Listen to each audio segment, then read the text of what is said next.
Siddharth Balakrishnan. Currently, he's Strategic Business Transformation Group with Kane India, the oil and gas company. Siddharth has extensive experience in management, and he has been associated with the oil and gas sector pretty deeply, currently with Kane, prior to that British Gas.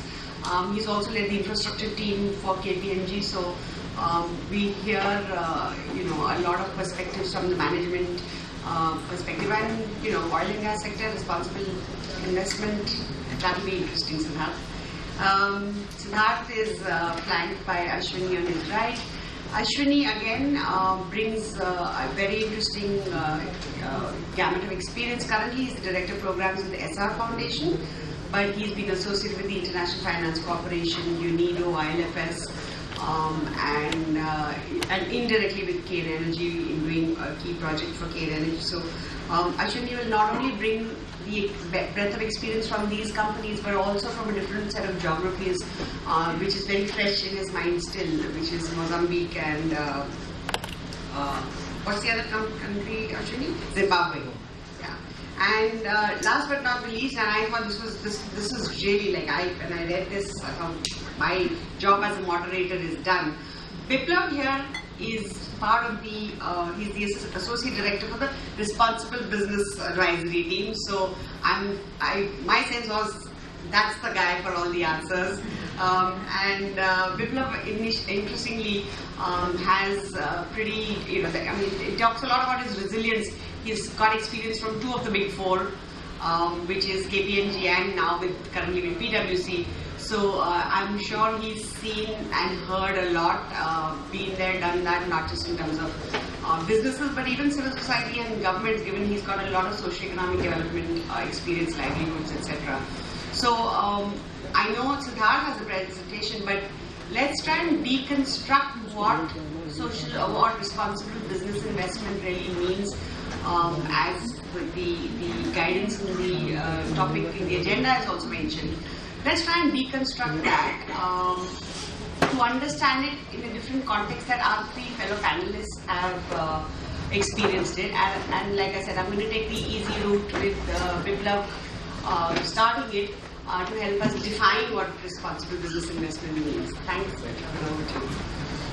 Well, in the agenda in the government scheme, lot of sourcing is going to happen from here. So if they have some codes of conduct, and for example some of the companies we work with, they have their social and environmental codes of conduct, how well we try to ensure that the suppliers who are based out of India, how well do they comply to that, and then we provide corrective advice wherever it is required. Second is what we call as the sustainability advisory, the GRI reporting, the responsibility reporting, if I were to just put it very layman terms. So basically it's like a transparency initiative of the corporate, whether they want to do it themselves. They throw open their systems, disclose on various indicators depending upon the industry, and then they get they either declare themselves rated, or if they want an assurance done by a private service provider, which can be a big four or any specialist advisory firms which deal in that area, then you add a plus sort of a thing. Other mechanisms, GRI being the most popular, there are other like Global Compact also there. And last but not the least, which has one of the most unique legislations ever drafted by any country. 2013, the Companies Act came up through a series of deliberations we talked about. The initial impetus was given through CSR has existed in India, I would say, long before legislation was required. Some of the corporations which have been based out of India, they have been doing it on a long basis. The Tata Groups being one of those, which comes to the forefront when you talk about CSR. So in 2010 there was this DP guidelines, the Department of Public Enterprises, which talked about allocating some portion of their margins towards CSR.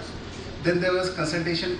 Why restricted to public enterprises? Let's look beyond that. Then a series of consultations started in which corporates were there, even civil society dialogues happened, which led to the National Voluntary Guidelines in 2011. And finally, the discourse led to the formulation of a set of rules known as the CSR rules, which talks about certain eligible set of companies being some might argue it's circularization of CSR, but if you look at the essence, a lot of freedom is being given to the corporation, just they have been mandated to spend. So in 2013 the Companies Act was done, and a specific section which became the talk of the town was the CSR rules, which mandates certain section of corporates, for example, having a certain turnover over 1,000 crores or a net worth above 500 or a net profit above 5 crore. So in the last 3 years preceding that, if they have triggered any of these 3 criteria, they are mandated to do something on CSR. If they have a positive, they have to spend also. But as a bare minimum, they have to form a committee and a policy, which talks about basically the governance framework being defined. So we, in our past role and even in the present one, we have been engaged with corporations who are trying to struggle with this idea because there is a lot of freedom being given, so there is a lot of interpretations that can happen. So we are trying to help them define how do you do CSR, how do you define where do you want to go. And there are lots of challenges in that area. How would, if they want to be responsible on themselves, for example, they might be required to form a policy and a committee, but they might not be required to spend, but they want to. How do we take them to that stage? How to help them prioritize it? And that's where we are faced with a lot of challenges. Being a consulting company ourselves, we are faced with a lot of challenges because they have specified 11 areas in which you can invest in. But how to select which of the 11 areas? You can't work, for example, I believe that the government is not wanting the corporates to take up the role. Maybe they expect the corporates to come up with some efficient models which they can adapt and upscale. There are some successes which are coming. Other than that, so they have a lot for a collation of funds and all those things. But yes, there were a few challenges which I'll just throw open to the audience after that, which we have been facing and we have been trying to deal. Is the lack of information. While lack of information being on the human development indices, it was talked about in the first presentation today, you talk about health or sanitation. Do we have disaggregated data available at a common platform? So those sort of challenges are there where maybe the civil society can step in and say, okay, they might want to do a specific baseline, but before that stage, how to identify the sectors, because they can't work everywhere. Immediate vicinity of the plant, what is the demand there, what is the indices there, and what is the trend in the indices. More important is the trends for the last 3-4 years. If it is already improving, do you want to contribute to that among many, or do you want to create something unique? So that was in summation what the challenges we are facing right now, and we are trying to respond to as an advisor to some of our clients. And that's where I would like, for example, Ashwini's experience to build in as to, because they have worked specifically in certain fields, as to how did they go about planning the entire process. Thanks, Vipul. I think very, very succinct, considering that the journey that he talked about started with business functions of supply chain related issues, right up to CSR, which is more of, which up until recently is more in the voluntary space, as well as covering some of the challenges maybe in the latter half. And that's really interesting because, you know, if I refer to my notes as well over here, and this is something I as a CSR practitioner have been taught by people before me and have understood and read. Ultimately, market forces, free trade, all of this is what decides the allocation of what are really otherwise very scarce resources. I mean, yeah, everybody says let the market forces decide and then it happen. But the fact also is where we are today, and possibly that's the reason why a legislation like Clause 135 of Companies Act 2013 has come up is, this has created environmental, social and governance related issues, both for companies as well as for communities. Neither are left bereft. So NVGs, Clause 135, various such social legislations have come in. But what does that mean for a foundation which is trying to support a business in responsible investment? And does your mandate cover more than just the foundation's CSR related mandate, or do you actually get a chance to go into some of the other aspects that Vipul alluded to, which is the supply chain, etc.?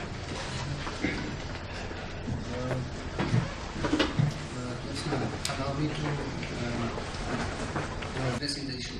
One is that, of course, you focus on the periphery areas where you are supposed to operate and which is in line with your business requirements, which in a sense also links to the business context that you have. That is one way of looking at things, and there are criticisms around that also, that why should you be restricting yourselves to only the business context in which you are operating, whether it's a geographic limitation or whether it's a sectoral focus. But the counterfactual of that is also that it seems quite contradictory, that you are an oil and gas company and you're not focusing on the environmental issues which you need to address, but you're trying to do something on computer education. Whereas Microsoft as an organization would be more suited to address that issue. So in SR Foundation, what we do is we try to keep a very balanced mix between the two. We do look at some of those themes which require somebody to have a focus on it, but at the same time we do not lose any dilution on our focus on the areas where we are supposed to deliver no matter what. So when it comes to delivering around the periphery villages where we're working, we are talking something more like 8 states, 500 villages, something like 500,000 people. So that's the core area. If we do not do justice with them, then we are not doing the right job. But at the same time, there are threads, there are issues, which need to be picked up with an organization like SR Foundation.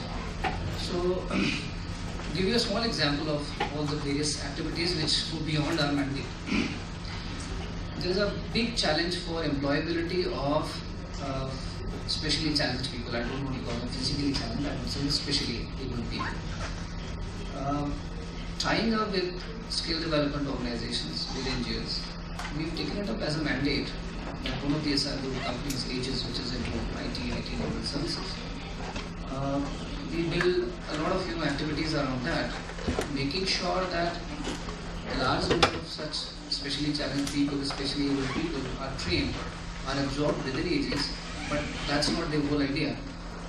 Creating opportunities for their livelihoods, especially in terms of jobs, that's where we focus. And incidentally, in spite of there's a certain stipulation for providing a certain percentage of your workforce opportunities to people from this section of the society, Aegis happens to be one of the only companies in the world, in India, which has already crossed the threshold long back. So, you're talking about a positive action, a proactive action, which is looking at something which is beyond your call of duty. So, but at the same time, a fine balance between the two. Similarly, we are working in a place called Vadinar in Gujarat. Salinity is a major issue because of the proximity to the sea. The water table gets contaminated by seawater seeping inside. None of our concern, if you ask me. But we've taken it as a mandate, as a challenge, that in the next 5 years, the salinity ratios have to go down by at least 20%. So it's a long-term process, working with various research organizations, working with technical institutions. But why? Because we see that in the long run, this is going to impact very positively on the livelihoods of almost 35 odd villages, of which 11 happen to be in our catchment. So that's where I think the mix comes in, that you try to find out that sweet spot where you can address your issues also, do as a CSR organization, but at the same time also look at a larger mandate. Thanks, Ashwini. That's very helpful, and I have to say, in my entire years of experience, I've never heard a foundation person or a development sector person talk about a business's activity. I think that is truly a first for me, and very encouraging. And if you notice, the first speaker here, while being from say the Big Four, spent a large part of his little talk on the latter part, which is the CSR law, which is more of the social aspect, and less on the management, etc. of businesses. And the foundation person focused more on the business. So I thought that was a really brilliant balance. And to top it all, I'm going to invite our management, strategic management expert on the panel, Siddharth. Do share your presentation with us, and I request you to possibly touch on both of those aspects that have just been covered, and talk to us about responsible business investment from a public policy perspective, and what it means ultimately in the investment performance that you measure. Thanks, Siddharth. The economy, at this point is very important because a large proportion of India's domestic production comes from one block in Rajasthan. Okay, so what is our approach to community development? And I was in Mozambique recently, and also just wanted to share with you that all the panel members have some linkage with CANE. Ashwini was one of the people who set up, the CANE Center of Excellence with the Enterprise Center with IFC, which is an arm of the World Bank. I'll speak a little bit about that. Jyotsna was with CANE, and Viplab, I think, did an audit for us. And of course I speak with CANE. So what is it that makes us different? And as I said, I was in Mozambique, and there Ronaldo, who was also one of the people instrumental in setting up the center, told me that especially when oil is discovered, because in Mozambique gas has been discovered, everyone starts speaking about it. Teachers are actually there. So that is where we can kind of come in. Another important thing which I'd like to touch upon is the inclusivity.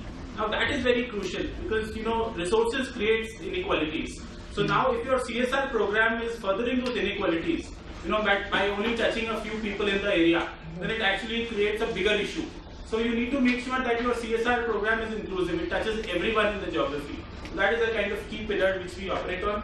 The others are self-explanatory, community participation, a bit of sustainability. Okay, so we have three approaches, three things which we look at. This is again an interesting aspect.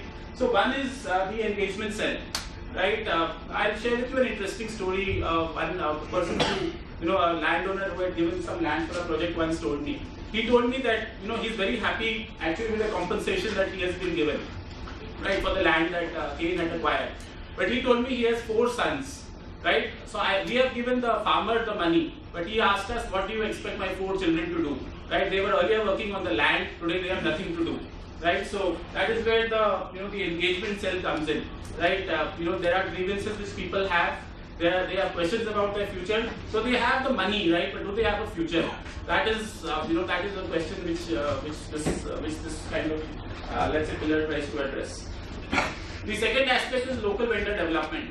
Now in Africa and many other kind of regions, you have mandatory, let's say, local content, which means that you have to employ a certain number of local nationals.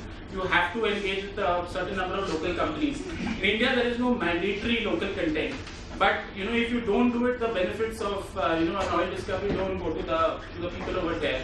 So over a period of time, what we have done is we have tried to build the capability of local contractors for handling our business. That's not easy, because in the oil and gas sector, you expect a lot of quality. You expect very high safety standards, right? But people in a remote area like Barmer don't have those standards. So we have actually worked a lot with the vendors to build their capabilities, build their quality culture, safety culture and all that, and not only help them get jobs with CANE, but to get jobs with other companies, right? Whether it's SR, in fact, one of our contractors does work for SR, right? So that is one key aspect. Now that is very important today when oil prices are falling. Our own work is kind of decreasing, but we are helping the local contractors to bid for government tenders and so on and so forth, by helping them fill up the forms and so on and so forth. So overall, over the last, let's say since we have been there, we have given $500 million of contracts just to local vendors. The biggest of them, Tansing Chauhan, is today working in Tanzania, right? For oil companies over there, right? So that is where things have grown. Tansing is a very. Tansing is the most. Yeah, he's the biggest local gunda, but he's like for all, the way vendors start off is they start off as small-time suppliers and eventually they become politicians. So Tansing is trying to become the local MP, but as I said, today he's in Tanzania. If you call him, he'll say, I'm in Tanzania, I know what you want, right? Yeah, okay. The third aspect, is CSR welfare initiatives, and here we use Amartya Sen's capability approach. Now this is a long-term approach where we try to develop the education standards, employment standards, and so on and so forth. So as I said, this slide is interesting because it shows a balance between short-term approach, which is the engagement cell, handle grievances immediately, the local vendor development, plus a longer-term capability building kind of a thing. Yeah. So I'll just touch upon one project which I would say the whole panel has been involved in, which is the CANE Center of CANE Enterprise Center. It was set up with IFC in 2008 or so, right? There were a number of challenges of skill development over there. I just wanted to share this as a kind of a case study. One is that the skill level of people there was very low, so they couldn't get any jobs, right? The other interesting aspect is, the work ethic. Now, people from an agricultural background are used to working whenever they like, right? So they work early in the morning for a few hours. Then in the afternoon they'll take a nap and they'll come back to work in the evening on the fields. So asking them to work in a manufacturing setup from 9 to 5, listening to a supervisor, whatever he says, is not something which they are used to. Right? So the way they talk to their supervisor and all, typically industry doesn't accept. The industry doesn't accept their work ethic of coming to work and going whenever they like. So that is a big challenge. As a result of this, when we had the training, we saw a lot of absenteeism. So people suddenly saying, I need to work in the field, my father has called me, my mother has called me, so on and so forth. So how to tackle that? The other issues of relocation. People will relocate only if they get a good salary. Otherwise, if you ask them to find a job in a city, housing and accommodation, it's prohibitively costly. So nobody is going to relocate for getting a job of 6,000-7,000. They only relocate if you get a job of probably 10,000 plus, or maybe 12,000 plus. So when jobs are offered to the youth, some of them did take it up. Okay. So I'll just touch upon what we did. We engaged INFS, to kind of operate a center. What we realized, one aspect is that counseling is very much needed. So we have a very extensive system of counseling the youth. We try to test whether they are actually serious about the job, whether they are actually willing to make a shift from agriculture to industry. What is the level of seriousness to take it up? Also, what we did was we started taking a small fee from the candidate. Right, that serves as a natural barrier. If somebody is investing, even if it's 1,500, 2,000 rupees, only serious people come in. So what we said is this would be a security deposit. So we return this 2,000 rupees to the candidate if he attends a minimum number of classes, right? And he works for at least 3 months. This money is actually returned to him. Another thing was the engagement with INFS. What we said is that we are not going to give you any money for training candidates. We will give you money only for placing candidates. And placement is considered if the candidate stays in the job for at least 1 month. So they have a variable fee. It is solely linked to actual placements rather than just with training. Also tracking. Now we track candidates for 1 year after they are kind of employed, right? So how they feel. We regularly call both the candidate and the supervisor to see how this guy is performing. How whether he has settled into his job and so on and so forth. So this was quite successful. Building on the success, we set up this Institute of Excellence at Jodhpur. It has been operational now for a year. So, this is a world-class center with probably the best facilities in India. We recently had NSDC chairman, ILO, director and all visit, and they said that there is no center in India like this. I'll just show you some photographs. Sorry. So these are first of all the courses which we do: welding, solar, wind, automobile, and retail. This is the view of the welding lab. These are infrared curtains, so there is no weld spatter. This is the view of the automobile lab. That's a nano which candidate actually work on for the engine and all that. Some view of the kits. This is the view of the wind lab. Interestingly, the wind lab is energy self-sufficient. There's a windmill on the ceiling which powers the wind lab, so there is no, net kind of usage of energy. Just a few. This is the view of the classroom. There's an entrance test for people to join, so it's not open to everyone. These are some of the visits, as I told you. So I'll end with on this note. So our approach, as I said, to let's say sustainable and responsible investment is to work with the community, but also to set some clear guidelines.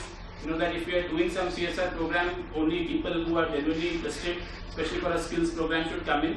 Across all our CSR programs, now we are taking a small token fee, right? So for the solar program, for example, we have taken for the solar lighting that we distribute, as I said, a small fee. Otherwise, what we saw is that people take lamps from us and then sell them in the market. So about 20-25% of the actual cost is borne by the beneficiaries, and I feel that has really kind of made a difference. But overall, just to sum up, it's about, let's say, co-investment with the community, building the community's capabilities to kind of partner with you. So that is broadly what we tried. I would say, as I said, we've succeeded to some extent. There's a long way to go, but I'd like to end on that note. Okay, so thanks for listening. Responsible business investment, and the brief notes that I made were that it must have consultation as part of it. It must boost the local economy. It must also look at the softer aspects, whether it's, in your case, in CSR, you spoke about welfare, but consider the society as a whole and what are the softer issues in the society. And last but not the least, all parties must be invested in some manner or the other to stay invested. Interestingly, we've all, all of us on the table have therefore talked about CSR as one of the aspects of responsible business investment. I'm sure it's not the only aspect of responsible business investment, but I'm going to take 10 more minutes of your time to have my panelists speak here, and you can ask your question. If you can all share your thoughts very briefly on how do you think we can translate what we have defined as responsible business investment in terms of CSR into business. How do we extend that further into the wider company-wide activities and investments that impact the economy in a very significant and short term? So why don't you start? Well, I would talk in context of the legislation that is there, because that's how we are helping some of our company. And then they have decided to go. Whereas Kane have the good fortune of being associated with Kane directly and indirectly since 2010, and Yosna was there and we did some environmental social management framework. Then talking about the community, they had a very strategic document, courtesy IFC, which has its own performance standards, they call it, which are in a way in sync with the SDGs also. So it espouses the cause of the Sustainable Development Goals. And so this document was drafted to create a vision that, okay, what could be the future direction of CSR and community investment. So I think they would not call it CSR per se, they call it community investment. How well and cohesively they integrate with the communities and take it. The good thing is IFC has left the process now, but they have carried on. They have not stopped it that it's a mandated thing by the IFC which we are doing, but they have carried on from where they left, so they are looking beyond it. In terms of what they are trying to do in terms of responsible investment is twofold. One, which is not under CSR, is which is still important, is the local content which they are developing. They are building the capacities of their vendors to be active and quality suppliers. Not only here, but we're talking about Tanzania, they are going global. So that is a different thing, because the CSR law does not permit the companies to undertake those activities that synergize with the value chain. And that's where the other half comes in, where Ashwini has been engaged in some way, and the presentation was about, is the IFC Enterprise Center, which talks about vocational skilling, livelihoods, which in a way are not those, may not be the community which is necessarily impacted by their operation, but beyond it. So many of the, for example, one of the successes I would say, I can share with them, because we did for you. So one of the successes was the retail trainings they did. So they are trying to place people in the service sector, for example, in the hospitality and the housekeeping and the growing retail market, and they're training people for it. That's one of the successes. Is about $1.3 billion worth of impacted investing has been done within India, which talks about basically social enterprises that we did create in India. So that's the kind of a size of the market. I don't know how many people in here are from the financial markets or from financial institutions. Responsible investment is not just about integrating your investments with your ESG concerns or ESG issues. It's also about taking the first step, whether or not to invest in a particular sector. So that's the place from where the exclusion starts, from where the normative patterns of putting your investments into a project start. And the next link to that is, before you go into integrating ESG as a full-fledged CSR initiative at a later stage, even at the designing stage of the program, the project, how you integrate, how you do a responsible investment. Now this can refinery, not refinery, I would say, the well path, Mangala thing, when it was being built, there was this concern that if there is a flood, what would happen to this facility? And Baraner, in spite of being a desert location, had faced a very big flash flood in 2007. So though it was a very low probability activity, but it was a very high intensity activity, and therefore from a risk management perspective, it was very important to take care of that. And I was told by the engineers there that first it was decided that let's put a concrete wall across the facility. But then came the aspect of social inclusion, that if it so happens that there is a flood, of course the facility would be protected by the concrete wall. But what you would be doing is that you would be channelizing the entire flow of water into the neighboring villages. And given the geology of that region, where you have got salt beds down, below, and gypsum is there, water would stand there in that place, and people would just die. They would be completely cut off. So they again went back to their drawing board, and they decided that we should be looking at a technology. We are ready to invest money. It's an investment that we have to make to protect our facility, but it should be a responsible investment in that sense. And they came up with this technology called the Gabion wall. So rather than having a concrete wall across the facility, they came across with this Gabion wall, which automatically slides in case of a flood coming in. The water would ensure that this whole Gabion wall kind of protects the foundation of the facility, and protects it in such a manner that it does not allow the water to just get channelized in a particular direction, but basically just protects the facility itself. And very low cost technology. And this is one of those few examples where you create a social impact but also save a lot of costs. In comparison to the concrete wall, the Gabion wall costed almost like 1/5 of the total cost. So you are also making a positive contribution to your business, but at the same time you are also addressing a social issue which could have become a major point of contention at a certain stage.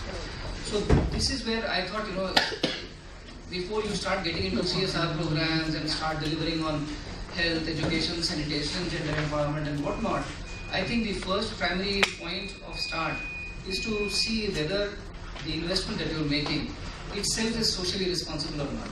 Brilliant. Thank you so much. I think that was really very interesting. Siddharth, your views on this? I think a lot of panel members have spoken about about cane. So I'll also speak a little bit about another. I think that has we have made a big impact there. So in the dairy project, there are a lot of today people of lower class selling milk. There are a lot of women, even running the children's centers. So that has helped to break the barriers. Second thing is, in the enterprise centers, we have also trained batches of women masons who today are constructing toilets under the Swachh Bharat Abhiyan. Right, so hardly anybody would have heard of women masons. But today masons there, are earning even women masons are earning 600 rupees a day, right, constructing toilets. Right, so it is also a little bit, as I said, about that capability plus attitudinal change. I think one thing which we are definitely very proud about is the growth of local content. H&M, the apparel brand or the department store brand which is recently opened in India. When you shop with them here in India, they give you lots of little pieces of paper, throw it into your shopping bag. So I happened to see all of that and I decided to read now. Remember, I'm a CSR practitioner. I've been doing this for the last 16 years. And the literature was all about bringing bags full of old clothes, discarded clothes, torn clothes, anything, just anything you want to get rid of. No ifs, no buts, no catch. Bring them and we'll give you a discount voucher. CSR person, 16 years. I read that paper upside down for like an hour. I was looking for the catch. In the end, I decided there was no catch. And I think somewhere we as consumers, as members of society, also need to start expecting. And I'm not talking about being sensitized or anything. Just expecting. Maybe business could be a little responsible. It's just opening our mind a little bit, not the benefit of doubt, none of that. All I'm talking about, and I say this from my own experience, so maybe nothing's wrong with anybody else's head and it's all wrong with my own head, but boy did I waste an hour on that piece of paper trying to find a catch. What was the harm in a company trying to be a little responsible in its business, not talking about just social investment? So that was the little color I wanted to bring in with H&M. The floor is open. Feel free to ask your questions. May I request you to please state your name, keep it short and specific, the question, and who would you like to answer it? We'll start with the lady there. I am Ragini. I work for DFID. It's a British government department. So my question is to the practitioners here. We heard a lot about CSR initiatives and of course the CSR law needs it. I'm talking about the internal change within an institution, like things like diversity, gender lens to things that you do. Because the charity begins at home. So I want your views on that. How are you mainstreaming those things within your institutions? Thanks, Ragini. And I'm going to take that up by virtue of being a moderator. So continue, right? I'm part of the BP and Castrol group, and diversity and inclusion is such a it's just every day of the week, every hour of the day, we are breathing it as a concept. So yes, like a lot of organizations, and I'm sure you'll hear the same from some of the people on the table. It's very much part of what our culture is. I have to also add though, it's a journey that's still on the start. There are a lot of challenges. I'll give you a very quick example. Diversity and inclusion, having more women in the workforce. It's becoming a bit of a joke. No matter what your merit is, she's a woman, she won't lose her job, she's a woman, she won't get pulled up for it. A lot of the guys are beginning to resent us, especially the women who are in some senior level of leadership. And you can see the problem. I mean, you can understand their angst. They're right. I mean, as a person, such and such person is no good. She's not supposed to be where she is. So that's a balance we have to still crack. And I know from various forums, there's the Will Forum for Women in Leadership, etc., and the conversation there. A lot of companies are struggling with it. So, who else would like to take a shot at this? Let's have one person. I think inclusion, I did talk about bringing in people in the workforce from the specially challenged category. I think that's a very proactive inclusionary measure. Another way to include people, and you very rightly said that the charity has to begin at home, is to how you promote volunteerism within your organization. I think that's one good way of making people more socially and culturally sensitive. And in SR, I think we take pride in doing a lot of voluntary activities. And the catch here is how good you are at matching those voluntary actions with the kind of expertise that the people have. So the oceanographers that we have in our oil project, who are supposed to look at all those aspects, because it's a big refinery that you're working on and quite a complex one. They tie up with the National Oceanography Institute to look at the coral reef restoration in the Gujarat coast.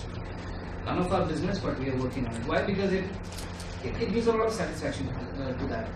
We do have voluntary programs for all the members of the family, also of the employees, who, if they wish, they can contribute to the local causes. So they could be anything. It could be self-driven, it could be partly funded by SR as a company.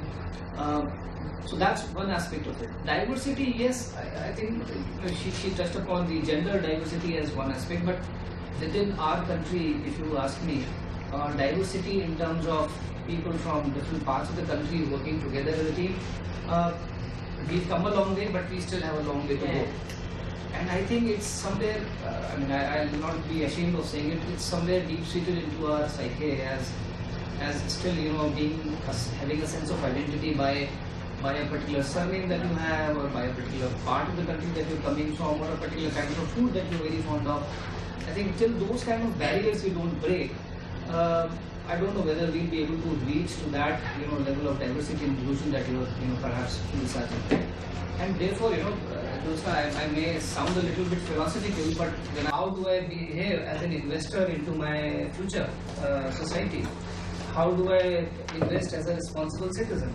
So I mean, the whole discussion around responsible investment, if you just break those barriers and stop looking at just from the economic point of view and in terms of company community kind of an interface, I think it becomes a very big discussion, and a very big debate. That responsible investment actually starts from a person, from an individual. Yeah. And I hope somebody is listening. My brief was responsible business investment. Thanks. Any more questions? Yes, please. Yeah. First of all, I would like to disagree a bit with you what you said that those who come in kind of this diversity within the diversity policy that they come, they might lack that merit. That is what perhaps you said. And I think that is a wrong presumption to begin with. And in addition to that, I would like to ask of any affirmative policies. The government is trying time and again saying and requesting the private sector to come up with private policies, affirmative policies like reservation. But the private sector has perhaps not covered it still now.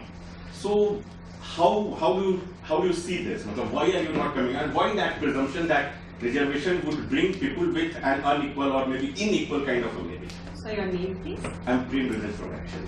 Thanks. So let me just clarify. That was just one example I gave.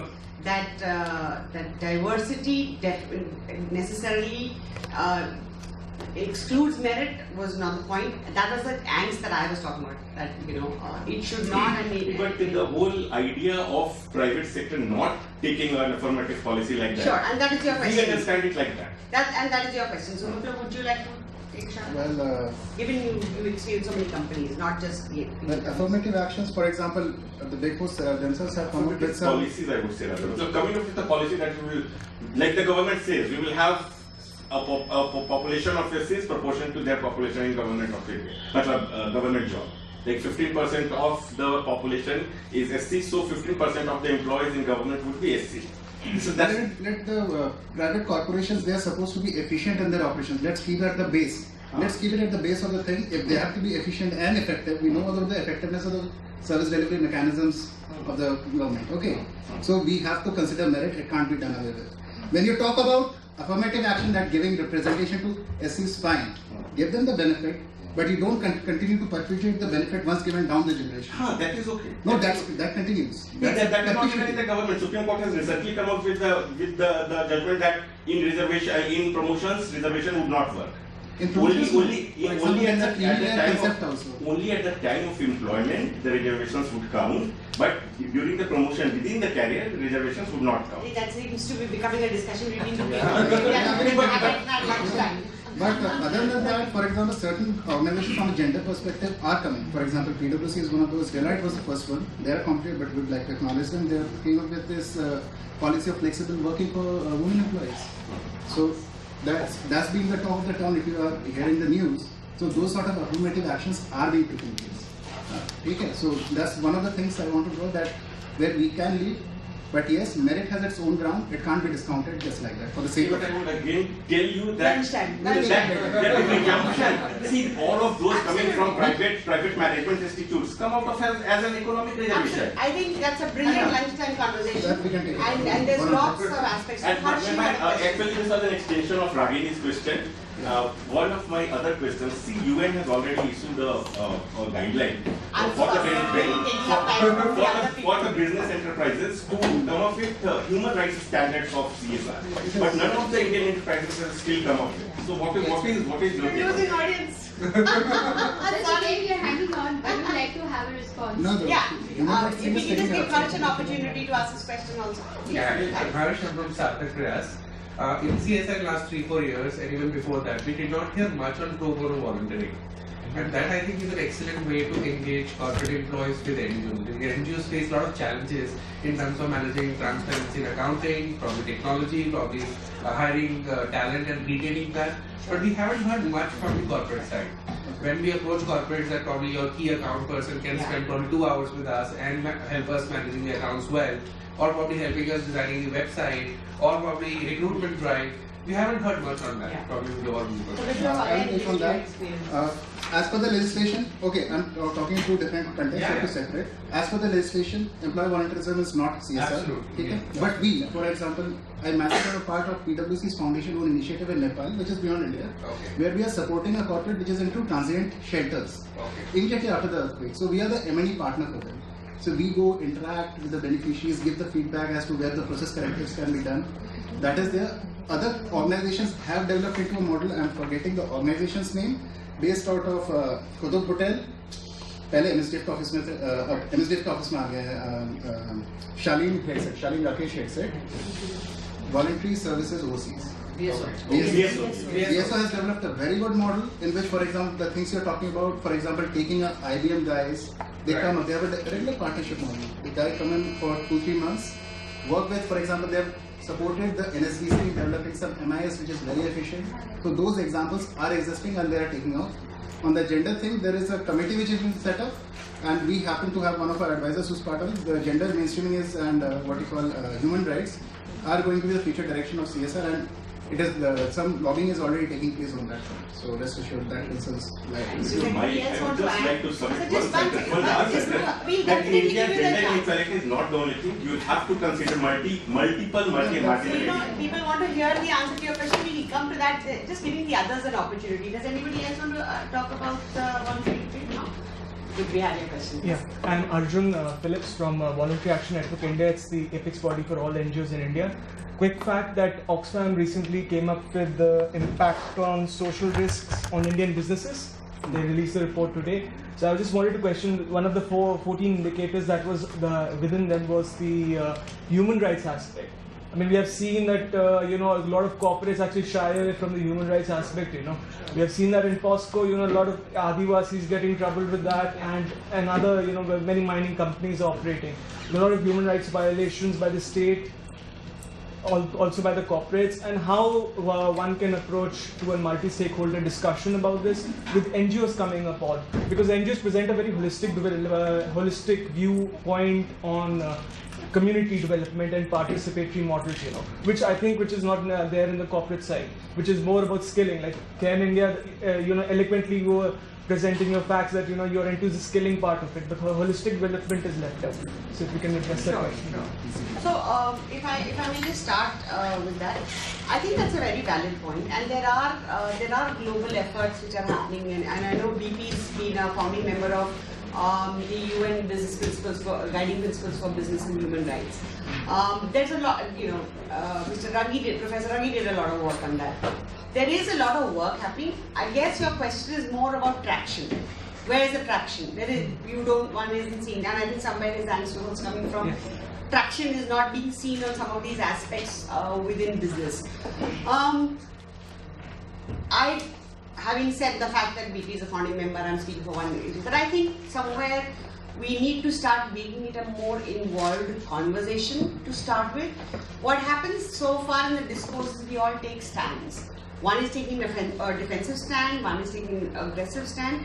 Let's start coming together for consultation, and I say this maybe purely on my own behalf.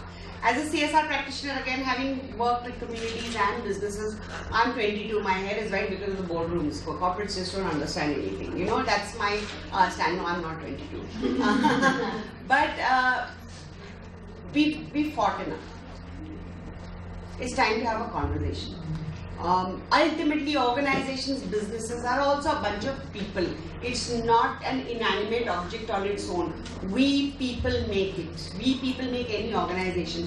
And before I hand over to my panelists to take that point up, I just want to add one more thing. And this was a eureka moment I had at another similar panel, where I had an NGO gentleman, Anish from Pradhan, was just talking about corporate citizenship and how we should all have proper empathy for, and Anish is a very dear friend. And it struck me, absolutely, what you have is an organization, not one person, a complete organization with all of those people passionately pursuing an idea, or an issue, a theme. On the other hand, you have one CSR person who's supposed to explain to the company, get them on board. One person cannot stand anywhere against this complete organizational passion. The balance is not equal. So I always say to everybody, help me bring the passion in here. Exactly. One more point is that many corporates don't actually have the capacities of CSR. Most of the time when we engage with CSR, with corporates on CSR, we see, an HR person is delegated that responsibility. So how there's is that? HR, there's corporate That communications. kind of dissonance comes between empathizing and synergizing with. You're talking my pain. That's my pain. But I think the CSR law is bringing that up. But if I can hand over to one of my panelists now to address Briefly that. touch on that human rights issue that we talked about. I was in the process 4 years ago. I was in Zimbabwe setting up the framework for CSR and all those activities in Zimbabwe for SR. And of course, yes, human rights was an important consideration because the grooming at IFC, the 8 IFC performance standards, this becomes an integral part. But based on my own experience of trying to address those issues right from the inception stage of a project, setting up, initializing a framework for CSR of all business operations across the two countries that I was looking after.